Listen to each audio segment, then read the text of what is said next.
Hello dear friends. Namaskar. I am Dr. Seema Garg. I am going to talk about scalp anatomy and physiology. So my talk will cover surgical and applied anatomy of the scalp, embryology and histology of follicular unit, hair cycle and growth factors, and topographical zones of the balding scalp. So anatomically, scalp extends from the superior nuchal line and occipital protuberance to the supraorbital ridge anteriorly. But commonly, the non-hair bearing forehead is excluded and hair bearing nape of neck is included in the scalp. So for all practical purpose, it is the hair bearing area which is included in the scalp. Now we come to the layers of the scalp, which can be remembered by the acronym SCALP. So it is made up of 5 layers. The first is skin, which in turn is made up of epidermis, dermis, along with the plexus of vessels and nerves, hair follicles and sebaceous glands, which extends into the second layer, that is the subcutaneous layer. The third is the Galea aponeurotica, fourth is loose connective tissue, and then fifth is the pericranium, then comes the bone or the skull. Now we come to the first and second layer, that is the skin and the subcutaneous layer. So thickness of skin ranges from 3 mm on vertex to 8 mm on the occiput, which is one of the thickest on the body. The angle of hair is slightly different at surface than in the dermis and fat, and this point we must remember to prevent transection during follicle harvesting. Now it contains hair follicles and sebaceous gland which extend into the subcutaneous layer also. Cutis anserina or goose flesh is because of the contraction of the erector pili muscle. It is richly vascularized. Subcutaneous layer consists primarily of fat and fibrous septa, and main arteries, veins, lymphatics and nerves of the scalp, they are located at the bottom of this layer just above the galea. Aponeurosis is also known as Galea aponeurotica, and it is made up of pericranial muscles, frontal belly of occipitofrontalis and occipital belly of occipitofrontalis. They insert on the epicranial aponeurosis, and it acts as the deep fascia of the scalp. The galea is bound to the skin with multiple perpendicular fibrous septa which prevent retraction of the scalp. The septa bind the upper 3 layers together, forming a firm sheath which moves freely over the 4th layer of loose areolar connective tissue. Now this loose areolar connective tissue is also known as subgaleal space. It is bordered by the galea above and pericranium below. The scalp can be easily lifted off and avulsed along this loose areolar tissue plane, which is avascular except for the emissary vein. So undermining in this plane is done easily because of its avascular nature. Now pericranium is the dense membranous or fibrous sheet loosely fused on its outer aspect to the Galea aponeurotica but adherent to the cranial bones and carries blood vessels into the calvarium. Now we come to the sensory nerve supply of the scalp.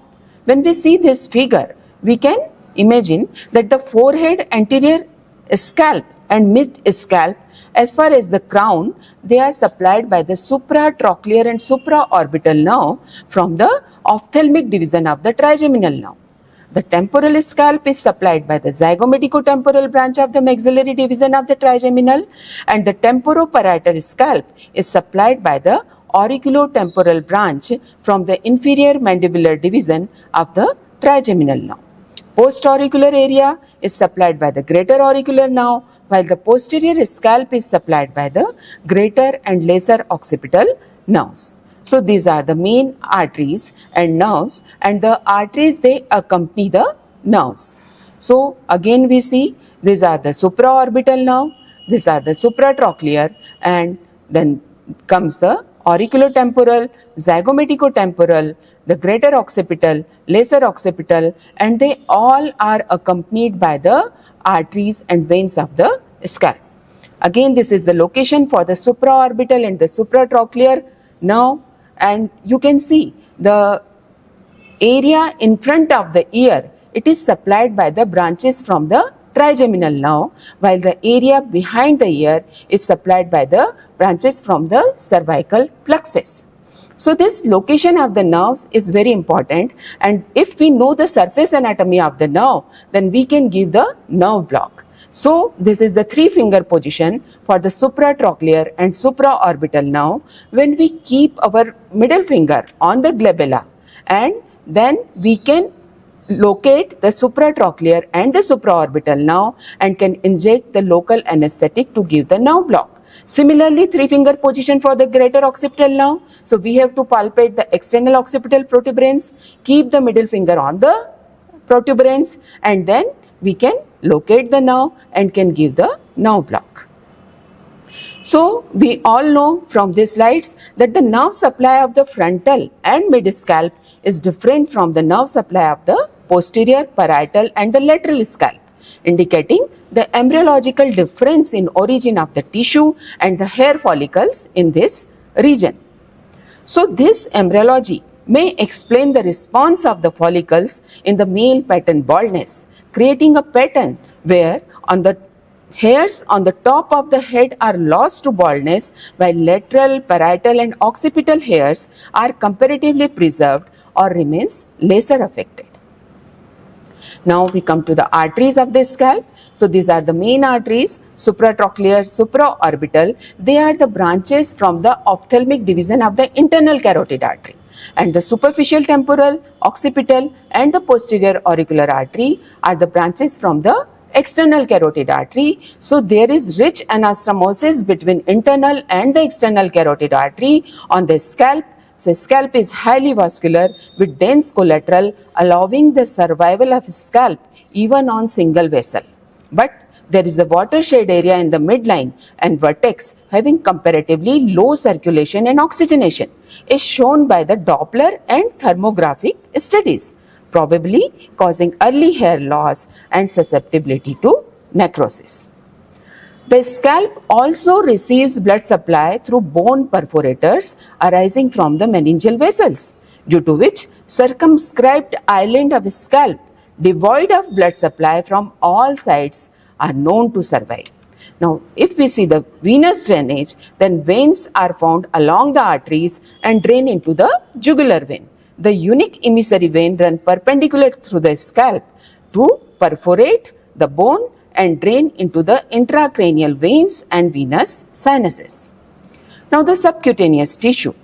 With age, there is loss of subcutaneous fat and thinning of the skin of the scalp with progressive baldness, making it difficult to accommodate the grafts. So also there are chances of trauma of blood vessels because of the thinning of the subcutaneous tissue during harvesting and the implantation. In such condition, acute angle placement of grafts can facilitate implantation of the grafts because this creates a larger contact surface area between the graft and the recipient tissue, improving healing and reducing the chances of puncturing blood vessels in thin scalp. The arteries and veins, they run together in the scalp side by side, creating a possibility of AV fistula during graft harvesting or implantation if they injured simultaneously. Now the space between galea and the pericranium. The loose connective tissue space is in continuity with the forehead and the eyelid, permitting easy spread of edema, infection, which can be controlled by cold compression, adhesive tape and postural advices. Since blood vessels run in the subcutaneous plane, a small frequent injection of Timson's fluid causing blanching in the superficial layer are more effective than large amount of injection in deeper layer to reduce oozing during graft harvesting. And arteries and capillaries supplying the scalp, they run perpendicular along with vein, enclosed between tight fibrous septa. Tight packing of grafts could cause a tamponade-like effect, constricting the capillaries and veins, resulting in poor perfusion, compromised graft survival, poor growth or necrosis of the scalp. Now placing graft closer to 90 degree causes them to rest directly on the galea, leading to popping of the graft. Pressure applied while placing the next graft lifts the galea like a seesaw and pushes the previous graft out. Also, the interruptions in the dense network of sensory nerves during hair restoration surgery can cause altered sensation, paresthesia, hypoesthesia that sometimes continues for the months. Use of tumescence fluid can lift the nerves away from the scalp and prevent injury. Now we come to the anatomy of the hair follicle. So about 5 million hair follicles develop in human. All hair follicles, they are present by the 5th month of intrauterine life. No new hair follicle form after birth. Development of hair follows cephalocaudal distribution. So the first hair follicle appear on the face for eyebrow, eyelash, upper lip and then chin. Scalp develop around 100,000 follicles. The visual density of the hair depends on the hair diameter and hair texture rather than just the number of the hair. The lanugo hair are present on the scalp of neonate. They shed in a synchronized wave pattern by 3rd or 4th month after birth. The synchronization is lost in next few cycles and by the end of first year of life, hair cycle in humans become asynchronous. Development of hair follicle, there are chain of events in the development of follicle. Human hair follicle arise from ectoderm as well as mesoderm, whereas in animal, the follicles are purely ectodermal and this is why animal hair are easier to create or culture in laboratory. The development of hair follicle starts with the upregulation of WNT, BMP, sonic hedgehog, noggin inhibition which produce interaction between embryological ectoderm and mesoderm beginning in the 2nd month of intrauterine life and is completed by the 22nd week in all hair follicles. So we come to the main embryological stages. First is the pregerm stage. It is the first stage. Aggregation of mesenchymal cells occur in the superficial layer of the dermis with simultaneous thickening of basal epidermal cells immediately above. This is known as placard. Then in the germ stage, epidermal cells elongated and start to extend downward as hair germ, while at the same time the underlying mesenchymal cells begin to replicate to form the rudiment of dermal papillae. Then epithelial cells of the hair germ grow downward and form a column of hair peg. 3 areas of swelling appear along the hair peg as column extend downwards and surround a portion of the underlying mesodermal cells forming dermal papillae.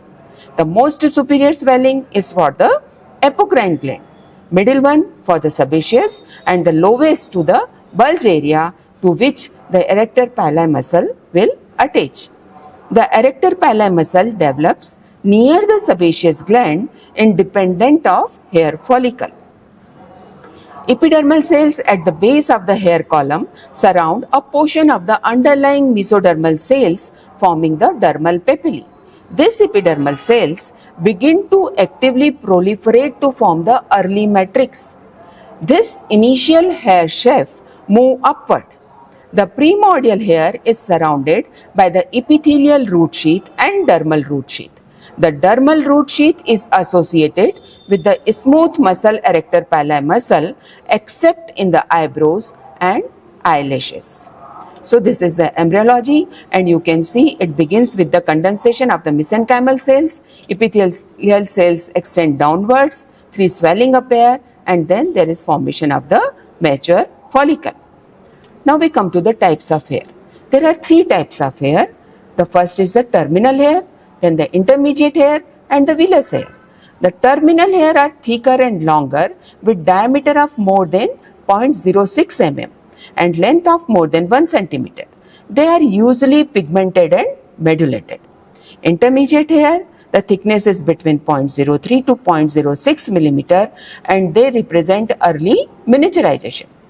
Villous hair are the depigmented hair less than 0.03 millimeter miniaturized by androgenetic alopecia or any other cause. Villous hair do not possess erector pili muscles.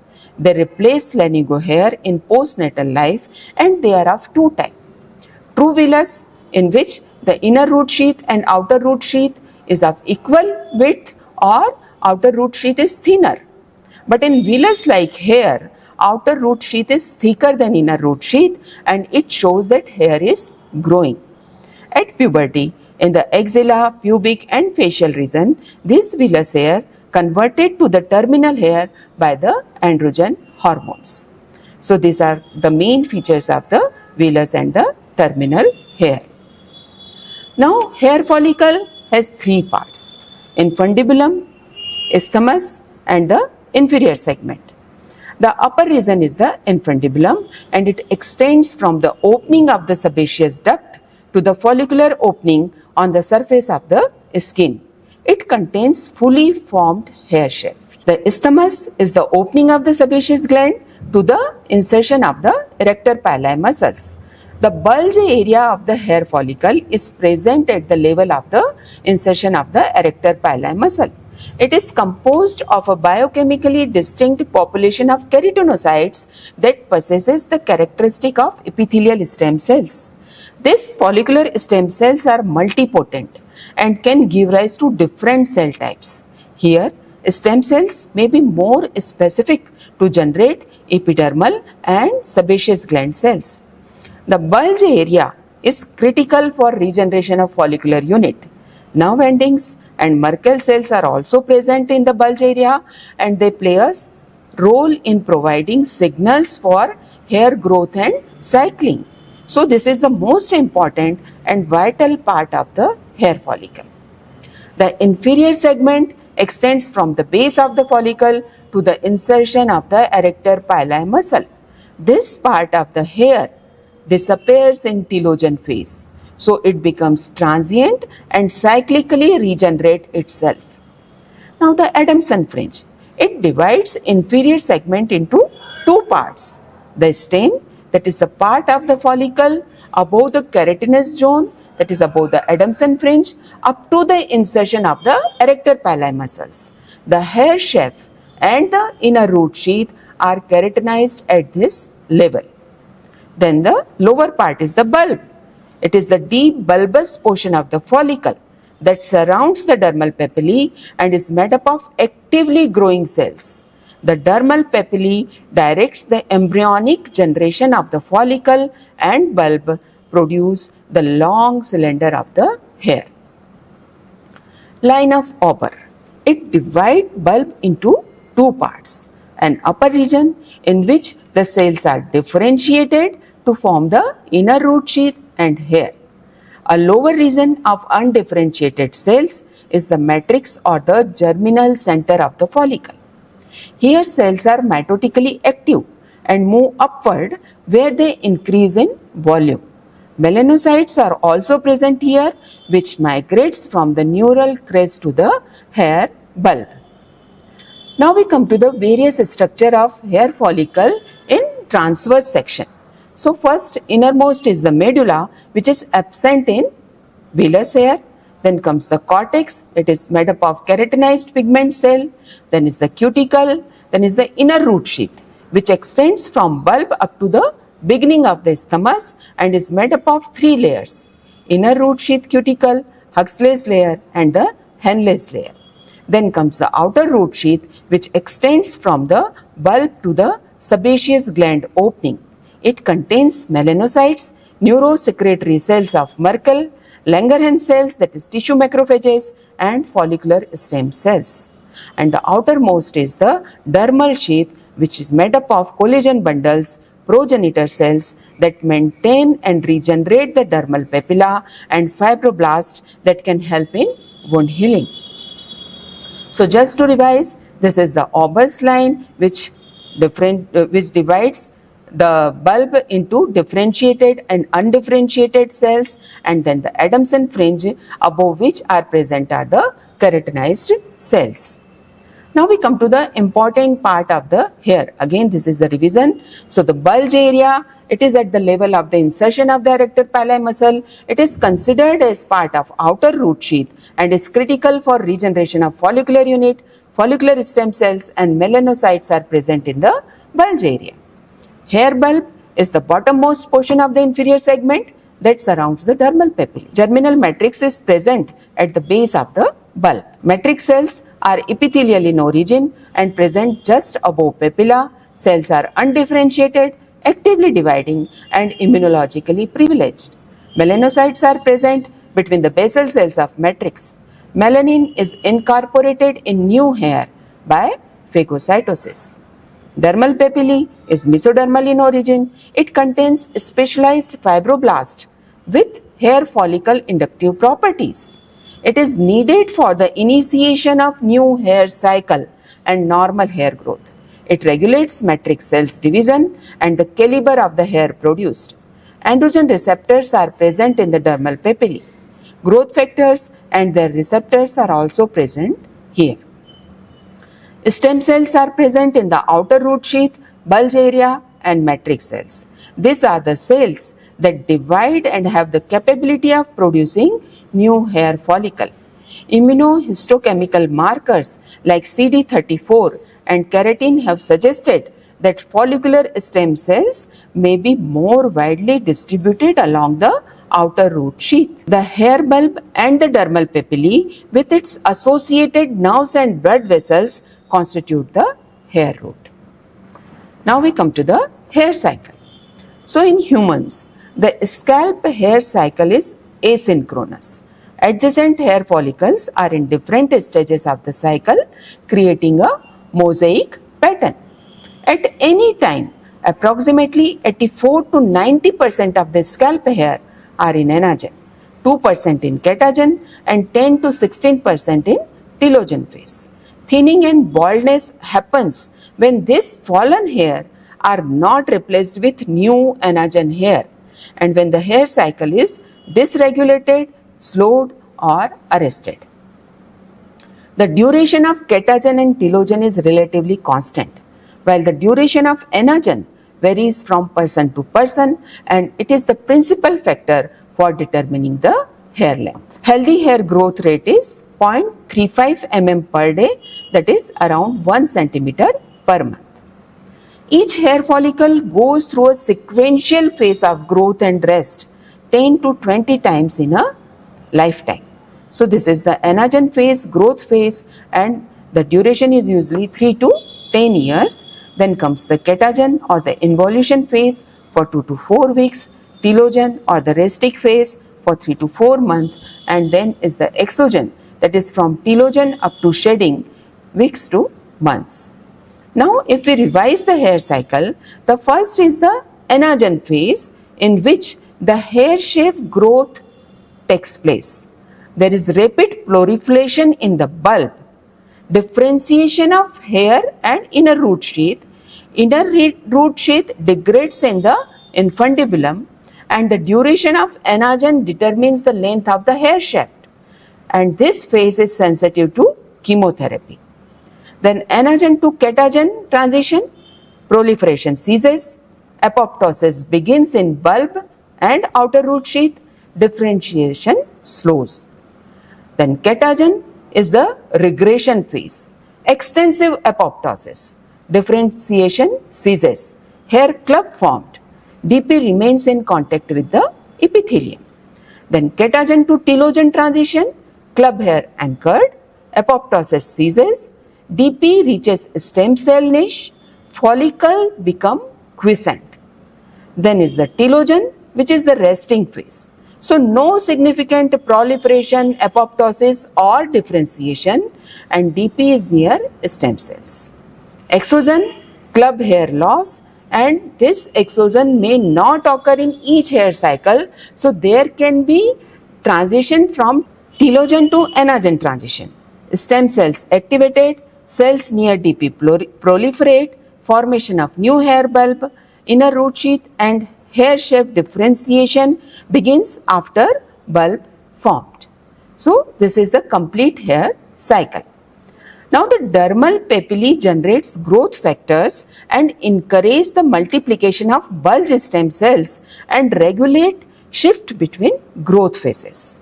As these cells are considered transient amplifying cells, their capacity for mitotic division is restricted. Consequently, determine the length of anagen phase and initiation of catagen phase. So these are some different growth factors, and this is the classification as per their production.